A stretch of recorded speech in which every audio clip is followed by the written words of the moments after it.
है किसी के प्यार में के सीरियल में तेजस्विनी रजत का कातिल जो है वो सामने आता हुआ नज़र आ रहा है।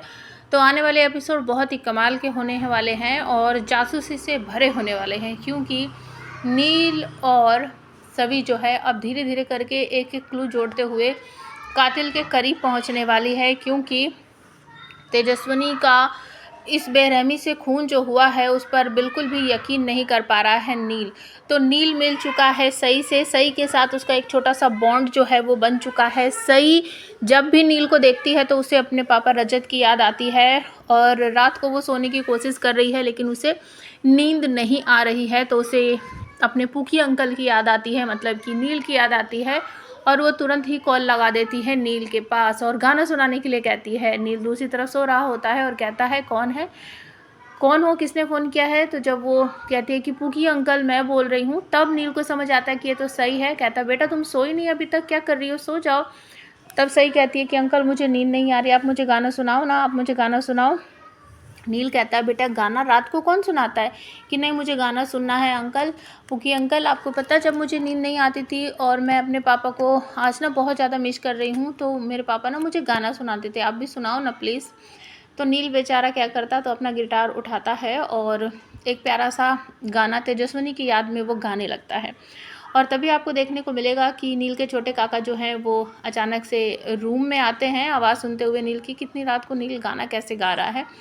तब जब वो अंदर आकर देखते हैं तो उन्हें समझ आता है कि नील किसी से बात कर रहा है शायद और उसी को ये गाना गाकर सुना रहा है। उनको खुशी होती है कि चलो इतने दिनों के बाद, तेजस्विनी के जाने के बाद नील के चेहरे पर थोड़ी सी खुशी आई है और वो तेजस्विनी को याद करता हुआ गाना गा रहा है, तो उनको अच्छा लगता है और वो डिस्टर्ब नहीं करते हैं। दूसरी तरफ आपको देखने को मिलेगा कि जो सभी है वो एक एक क्लू जो है वो ढूंढती हुई पहुंच जाती है।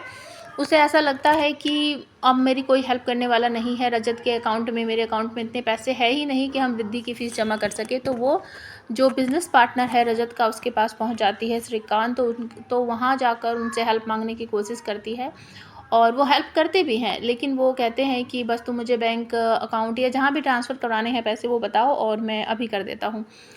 सभी कहती है कि मुझे आपकी हेल्प की ज़रूरत है, लेकिन मैं ये पैसा बहुत जल्दी वापस कर दूँगी और मैं ये पैसा ऐसे ही नहीं लूँगी। तो सभी वहाँ पर अपने गहने वगैरह जो हैं वो उनके सामने रखती है और कहती है आप इनको रख लो और जब मैं आपके पैसे वापस दे दूँगी तो मैं अपने गहने ले जाऊँगी। लेकिन वो मना करते हैं कि तू मेरी छोटी बहन है, तुझे ये सब करने की कोई ज़रूरत नहीं है। लेकिन सभी कहती है कि नहीं, मैं तभी आपकी हेल्प लूँगी जब आप ये लोगे। तो बात यहाँ से ख़त्म हो जाती है। फिर सभी और बिज़नेस पार्टनर बात करते हुए बाहर को निकलते हैं। तब सभी पूछती है कि भैया क्या आपको पता था कि रजत बैंकक्रप्ट हो चुके हैं और आपने मुझे बताया क्यों नहीं। तो श्रीकांत यहाँ पर कहते हैं कि मुझे पता था कि वो बैंकक्रप्ट हो चुका है, लेकिन उसने मुझे कहा था कि बिज़नेस में उतार चढ़ाव आते जाते रहते हैं, इस बात को लेकर इतनी टेंशन नहीं करते। और भैया प्लीज़ ये सारी बातें ना आप घर वालों को मत बताना, मुझे खुद रजत ने मना किया था इसलिए मैं ये सारी बातें तुम्हें नहीं बता पाया। मैंने सोचा कि तुम पुलिस वाली हो, तुम्हें खुद ही पता चल जाएगा। अब ये सारी बातें जो हैं, इन सारी बातों पर यकीन कर लेती है सभी। ठीक है, तो जब घर पर आकर देखती है तो देखने को मिलता है कि जो सही है वो सो रही होती है। तो रजत को याद करते करते, पुरानी बातें याद करते करते, अपना अच्छा टाइम जो उसने रजत के साथ बिताया था सभी उसको याद करते करते वो भी सो जाती है। तो नेक्स्ट मॉर्निंग जैसे ही होता है, अब सभी को अपने जॉब पे जाना है, लेकिन उसकी सासू माँ फिर से ताने मारने लगती है और उसकी ननंद वगैरह जो है वो भी ताने मारने लगती है तारा की, इसको शर्म नहीं है, छोटा बच्चा है, बीमार है, उसे छोड़कर स्कूल जा रही है और कभी उसे यहीं पर घर पर छोड़कर सभी के साथ, सही के साथ दोनों गायब हो जाती हैं और कभी स्कूल जा रही है और कभी अपने काम पर जाने लगती है, ड्यूटी जाने लगती है। इसको हमारी चिंता है ही नहीं। कियान बहुत बुरी तरीके से रो रहा होता है। तो सभी कहती है कि मम्मी जी मैंने कियान को दवाई दे दी है, उसके पेट में थोड़ा सा दर्द हो रहा है और वो थोड़ी देर में ठीक हो जाएगा। तभी आपको देखने को मिलेगा कि भक्ति इंस्पेक्टर जो है वो आ जाती है और कहती है कि मैम मुझे आपसे कुछ अकेले में बात करनी है, अभी करनी है। तो सभी कहती है कि ठीक है चलो। एक साइड में होकर वो आपस में दोनों बातें करती हैं और वहाँ पर एक वीडियो क्लिप दिखाई जाती है सभी को, तेजस्विनी और ऋतुराज की। ये वही क्लिप है जिसमें दोनों बहुत पहले एक गाना गाते हुए आप सबको नज़र आते थे, वही वाली क्लिप है। तो सभी ने तेजस्विनी के बारे में और ऋतुराज के बारे में इन्फॉर्मेशन निकालने के लिए बोला था, वो इन्फॉर्मेशन निकाल के लिया ही इंस्पेक्टर। अब दोनों बातचीत करके इस नतीजे पर पहुंचते हैं कि अब हमें इस तह तक, केस के तह तक जाना है और मुझे ऋतुराज से और कुछ क्वेश्चन वगैरह पूछने हैं। तो उनके घर चलते, इस तरीके से बातें होती है।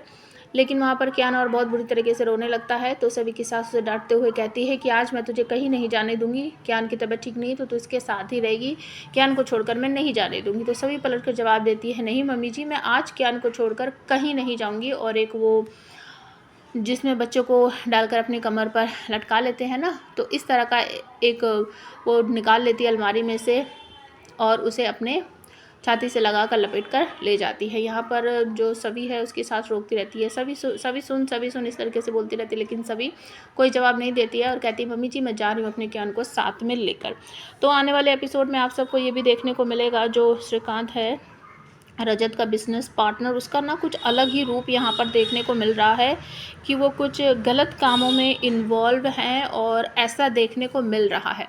आने वाले एपिसोड में बहुत ही इंटरेस्टिंग स्टोरी होगी, क्योंकि ये जो बिज़नेस पार्टनर है इनका सारा का सारा खुलासा जो है वो होने वाला है। क्योंकि यहाँ पर दिखाया जाएगा कि एक गुंडा टाइप का इंसान है जो एक डेड बॉडी लेकर आता है और उस डेड बॉडी के पास ही श्रीकांत खड़ा हुआ दिखाई देता है। वो पूछता है कि कौन है, कैसे है, मुझे डिटेल में बता, मतलब कि कैसे तूने इसको ख़त्म किया, मारा, ये सब उससे पूछता है। तो वो तुरंत ही कहता है कि भाईला अभी बस थोड़ी देर पहले ही, मतलब 5-7 मिनट पहले ही मैंने इसको ऊपर पहुंचाया है और अपनी ही गाड़ी में बैठा कर लाया था। तो मतलब कि जो मेन विलन है, मुझे ऐसा लग रहा है। आप लोग भी कमेंट करके बताएं, क्या ये रजत का बिजनेस पार्टनर ही हो सकता है? ये सारी कारस्तानी जो है ये इसी की है। तो यहाँ पर चल क्या रहा है काम इसमें कि जो भी उनसे लोन वोन लेते हैं, अगर वो लोन वगैरह नहीं चुका पाते हैं, किसी भी तरीके से सक्षम नहीं है वो पैसे वापस करने का, तो ये उनका ऊपर का टिकट कटवा देते हैं और उनके जो ऑर्गन है वो सब तस्करी करने का एक तरह से इनका बिजनेस है। मुझे ऐसा लग रहा है, हो सकता है मैं गलत हूँ, लेकिन आने वाले एपिसोड में इन सब का जो खुलासा है वो हो ही जाएगा। तो यहाँ पर ये जो बिज़नेस पार्टनर है ये गड़बड़ है और इस बात को कहीं ना कहीं जो सभी है वो समझ जाने वाली है। और आप सबको इस बिज़नेस पार्टनर का बहुत ही बैड कैरेक्टर वाला, बहुत ही गंदा सा रूप आप सबको देखने को मिलेगा। एक तरफ तो ये अच्छाई का मुखौटा पहनकर सभी और उसके परिवार की मदद करने की कोशिश कर रहा है और दूसरी तरफ इसी ने रजत को मरवाने में हाथ, मुझे ऐसा लग रहा है कि इन्हीं का ही है।